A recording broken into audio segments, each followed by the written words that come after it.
You're listening to the Scotiabank Market Points podcast. I'm your host, Greg White. Market Points is part of the Knowledge Capital series, a collection of audio, video, and written commentary from Scotiabank Global Banking and Markets leaders designed to provide you with timely insights and analysis. If the COVID-19 pandemic is an economic war, fiscal and monetary policy form critical components in the battle plan. A country's success certainly depends on the size of their war chest, but more importantly, it's their willingness to use it, their speed of deployment, and their ability to coordinate efforts across various levels of government that will ultimately determine the effectiveness of any policy. But as countries concentrate their efforts on mitigating domestic damage, cracks begin to form in international relationships.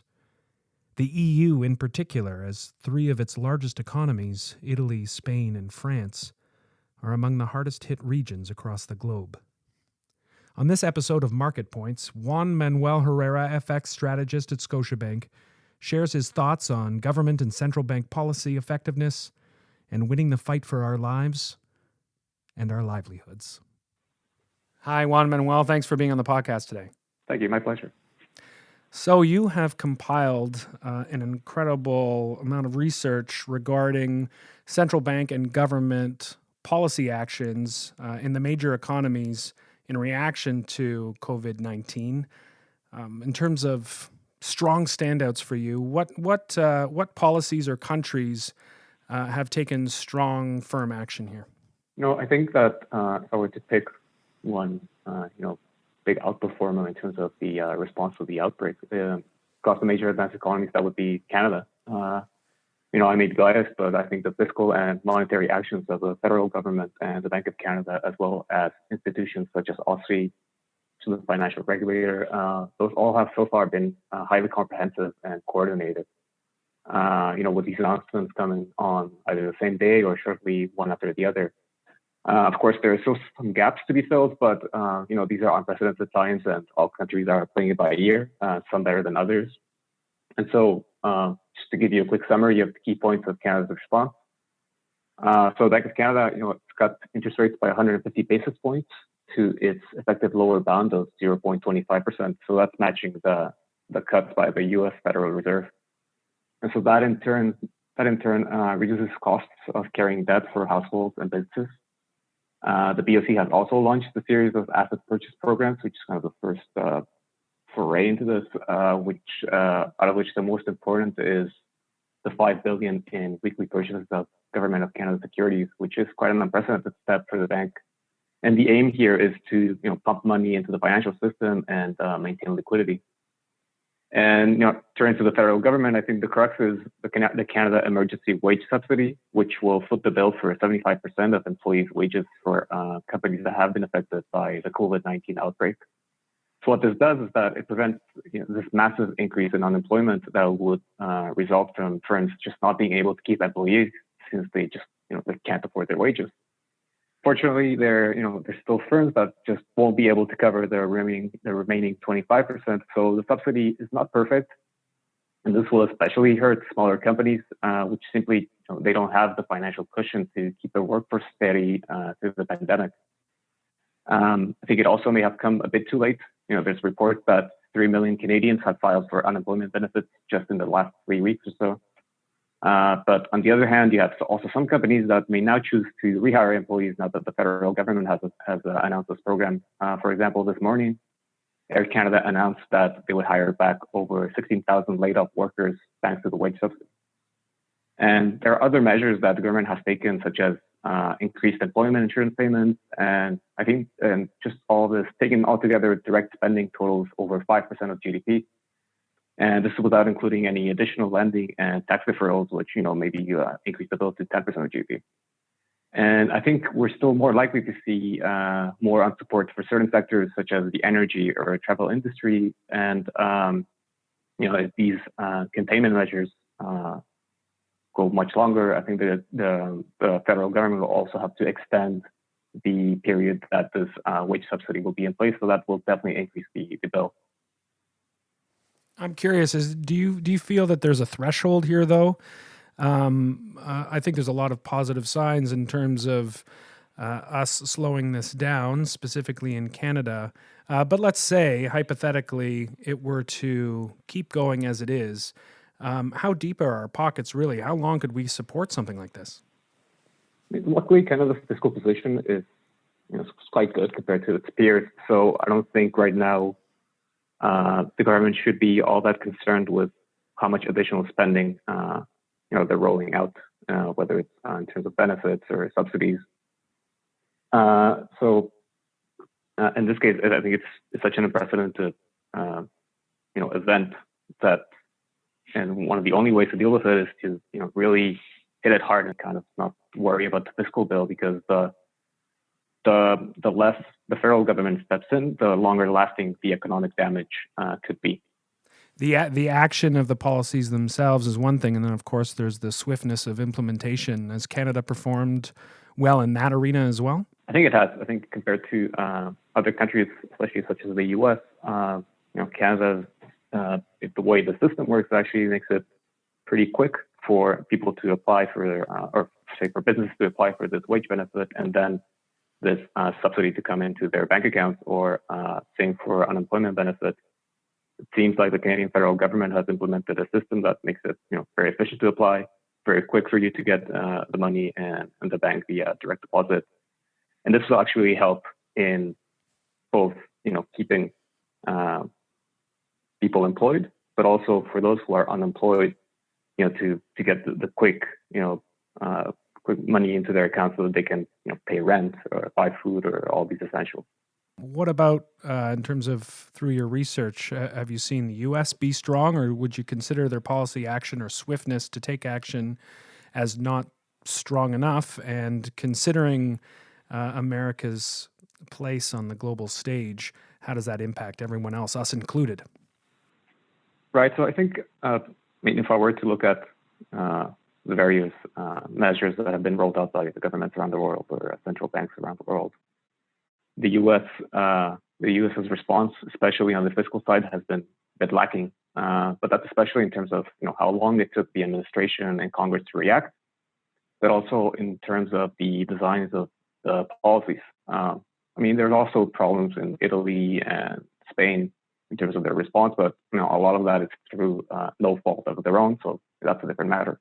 Turning back to the U.S., we've all heard about the massive sticker price of this $2 trillion package that Congress passed a couple of weeks ago. That's about 10% of GDP, but I think beneath the surface, there are some issues that suggest it won't be as effective as what other countries are rolling out. My main issue with the package is that it doesn't include wage subsidies. So while in countries like Canada and the UK, the government is stepping in to prevent layoffs, by going straight to the source, which is by paying a share of wages. Businesses in the U.S. don't have, for the moment, an important incentive to hold on to workers. So what the package includes is a $1,200 check to each adult and $500 per child, and also increase in unemployment payments, among other measures. And that's definitely helpful for people to be able to make rent payments or buy food and other essentials. But there is a much more long-lasting damage to the economy of having a high number of unemployed persons. Consumer confidence is low. So for those who are unemployed, even if they're getting checks from the government, which in some cases might not even be sufficient to cover all expenses, they will still hold back on spending since they have no clear idea of when they will again have a job. And when looking at certain industries, it becomes difficult to see many small businesses surviving these social distancing measures. So they just don't have the cash at hand to last past the month of closures and loans from the government. They've been too slow to roll out. So these are businesses that are closing and they might not reopen. So it may just be the case that some of these will be permanently closed after the economy is reopened, and wage subsidies may have just helped to keep them open throughout, instead of just the loans that the government has for small businesses, or if there's unemployment benefits that are being rolled out to people and the checks that are coming in the mail, maybe as an employer, they feel less of a burden about letting people go. So then what we get here is that unemployed workers will come back to a smaller demand for labor. And for those firms that go back to hiring, it won't be such a quick process to rehire. There are tangible and intangible costs in finding employees, and this will take some time aside from the time it will take for some businesses to reopen.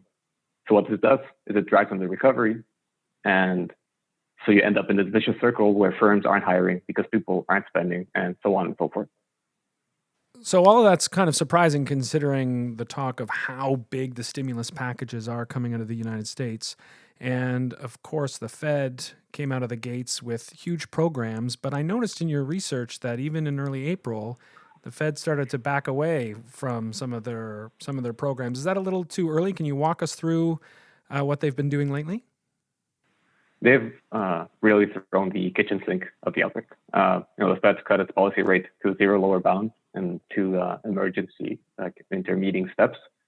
It's launched limitless purchases of U.S. Treasuries and mortgage-backed securities, which by the end of this week will probably total about $1 trillion since they began the program. And this is complemented by an alphabet soup of other different measures that seek to maintain liquidity in the financial system.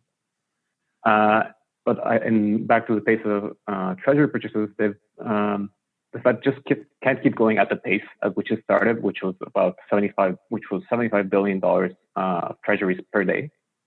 It would very quickly dry up the supply. To put that in context, if it maintained the $75 billion per day pace for a full month, it would be close to $1 trillion, or about 5% of GDP each month. And when you look back at its third round of quantitative easing in 2013, then it was only buying about $45 billion a month at its peak. Right, so each day it was already buying more than it was buying during QE3 each month. So obviously the speed of purchases really is unprecedented, and it just shows how aggressive the Fed has acted this time around. But also, aside from the fact that it just can't keep purchasing U.S. Treasuries at this pace, it is already seeing some positive results from its purchases, with financial stress easing and some of its operations being actually undersubscribed, which means that there is just not that much need to have such large operations, although they'll probably keep them going for the time being.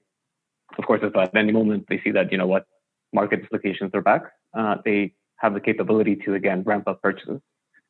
And I think the Fed may now be thinking about providing more support on the side of corporate bonds, or even venture in with purchases of municipal bonds, which are having some trouble given the damage to their finances from the COVID-19 outbreak. What about the Fed's support for central banks internationally? How are they coordinating their efforts and supporting U.S. dollar liquidity internationally? Right. So aside from the domestic actions of the Fed, it's also being cautious about what's going on in international markets, and it has acted to counteract this recent strength in the U.S. dollar, which in part was a result of some hoarding of U.S. dollars. There was a very thin liquidity in the system. So what it's done is that it has introduced more frequent and longer maturity currency swaps with some major central banks around the globe, such as the ECB and the Bank of Japan. But also recently, it opened up these swap lines to other central banks like the Bank of Mexico and Brazil.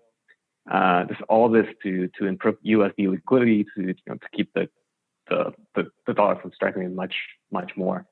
So thanks to this, we see currencies like the euro, which it lost close to 7% in the space of about 10 days in mid-March, and the Japanese yen. So both these currencies have picked up quite some ground since the Fed announced the new swap lines, and now they're trading more in line with risk sentiment in markets rather than this dearth of supply of U.S. dollars.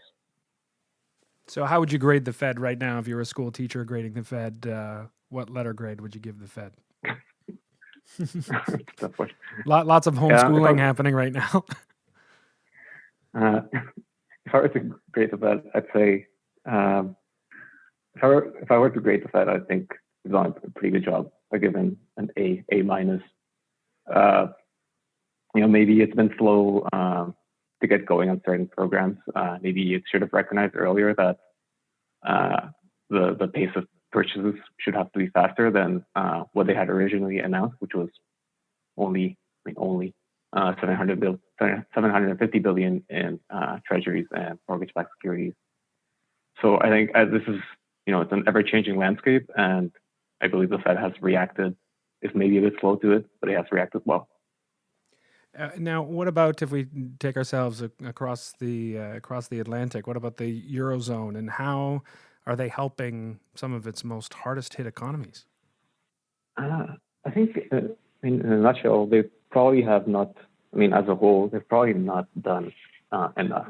And this kind of goes back to when I said that through no fault of their own, the response in certain countries has been a bit lacking. So first, let's talk about the ECB, which, given that it sets policy for the Eurobloc as a whole, it's not as targeted as it could be if each country has an independent central bank that can set its own policy rates and choose to purchase debt or whatever other instrument at the pace appropriate for the country. So first, the ECB was, so I was talking about how the Fed was slow to get going. So the ECB was pretty slow to get going. They increased the size of their monthly purchases by 10 billion euro per month, and they lowered capital buffer requirements early March, which just freed up some cash from banks. But I think it quickly became obvious that this really wasn't going to be enough, especially when you compared it with the Fed's actions, for example. And the Fed cut interest rates while the ECB, it's already at negative interest rates, they can't go much lower, so they just left them unchanged. And aside from that, they also have some pretty serious communication missteps where, for example, the ECB president, Lagarde, she essentially implied that it was not the bank's job to control runaway interest rates for some of the periphery countries. Then another policymaker said the ECB was at its limit in terms of policy. So there, the bank's commitment to confront the economic damage seemed pretty weak. But I think, so a few days after that, however, they had a bit of an about face, and they announced this pandemic emergency purchase program, which totaled 750 billion euro, which with essentially no limits on the timing or which countries' bonds they could purchase. So this means the ECB can now target periphery bonds. So think Italy, Spain, Greece, and help keep rates in those countries relatively low, which is where they will be most needed if these countries intend to borrow. And there's a cap of 750 billion euros to this program, but I think the ECB will not shy away from increasing its purchase target if necessary. But, and this is a big but, monetary policy only goes a certain way. So in this crisis, monetary policy can help markets, can help keep markets functioning and lower rates for firms, households, and governments. But what will really get the economy going or keep it supported throughout all of this is fiscal stimulus. So part of the equation has been solved, which is lower rates thanks to the ECB. So now countries won't be forced to issue debt at prohibitive rates. The second part, because of how the EU is structured, is being allowed to spend, especially after the outbreak.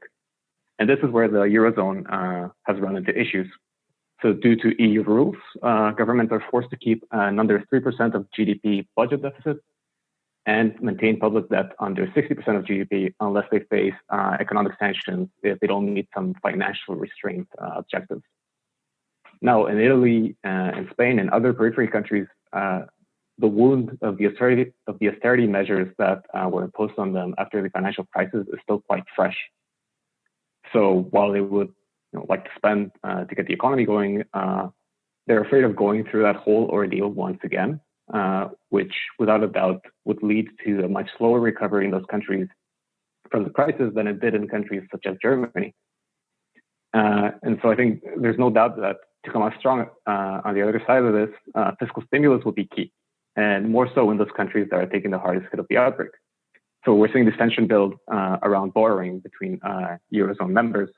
So Italy and Spain, with the support of France, they're calling for the creation of a so-called Corona Fund with the EU, which would be created by the joint issuance of debt by the EU countries, where essentially the money would come with more attractive terms for borrowers, where funds would be centered on those who need it most to guarantee a more even bounce back in Europe-wide growth. And what this does is that it takes the pressure off countries in the periphery by not having those debt obligations in their balance sheets. But this, on the other hand, it doesn't sit very well with the more fiscally conservative members of the bloc, such as Germany, the Netherlands, and Austria. So in the end, if countries such as Italy feel again like they're being hindered by others in the Euro bloc, we could again see rising calls for a split from the currency bloc, which of course, this would lead to a sharp weakening of the euro and a very uncertain outlook for the European economy. That was Juan Manuel Herrera, FX strategist at Scotiabank. You can find more thought-leading content from Scotiabank on our website at gbm.scotiabank.com, and you can also follow us on Twitter at ScotiabankGBM, as well as our LinkedIn showcase page under Scotiabank Global Banking and Markets. Please refer to our legal disclosures on our website. Thanks for listening.